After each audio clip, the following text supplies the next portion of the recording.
Automation തന്നെ പല പല പ്രോട്ടോകോൾസ് ഫോളോ ചെയ്യുന്നതുണ്ട്, പലതരത്തിലുള്ള സിസ്റ്റംസ് ഫോളോ ചെയ്യുന്നവരുണ്ട്.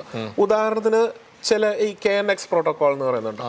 അപ്പോൾ അത് കംപ്ലീറ്റ്ലി വയേർഡ് പ്രോട്ടോകോളാണ്. എന്ന് പറഞ്ഞു കഴിഞ്ഞാൽ നമ്മുടെ ഇലക്ട്രിക്കൽ കേബിൾസ് പോകുന്നത് പോലെ തന്നെ എല്ലാ സ്വിച്ചുകളെയും യോജിപ്പിച്ചുകൊണ്ട് കേബിൾസ് പോകേണ്ട ഒരു പ്രോട്ടോകോളാണിത്. അത് വരുമ്പോൾ ഒബ്വിയസ്ലി ഈ നമ്മളിപ്പോൾ കോൺഡ്യൂട്ട് ഇടുന്ന പോലെ അതിന് വേണ്ടിയിട്ട് പ്ലാസ്റ്ററിങ്ങിന് മുന്നേ കംപ്ലീറ്റ്ലി കേബിളിംഗ് ചെയ്തേ പറ്റൂ.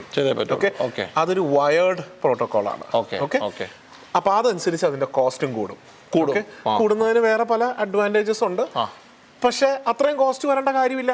നിങ്ങളൊരു വയർലെസ് പ്രോട്ടോകോളിലേക്കാണ് പോകുന്നതെങ്കിൽ ഈ പറയുന്ന ഒരു കോസ്റ്റും വരേണ്ട ഒരു സംഭവമില്ല. അപ്പോൾ എന്തിനു വേണ്ടിയിട്ടാണ് വയേർഡിലേക്ക് അപ്പോൾ പോയത് എന്നുള്ളതാണല്ലോ നിങ്ങളുടെ ചോദ്യം.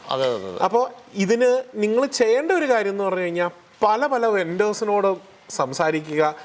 അവരിൽ നിന്ന് 3 പേരിൽ നിന്നും 3-4 പേരിൽ നിന്ന് കിട്ടുന്ന ഐഡിയാസ് എടുത്തിട്ടേ നിങ്ങളൊരു ഓട്ടോമേഷൻ സ്കീം ഇതാണ് എന്നുള്ളൊരു ഐഡിയയിലേക്ക് നിങ്ങൾ പോകാവുള്ളൂ.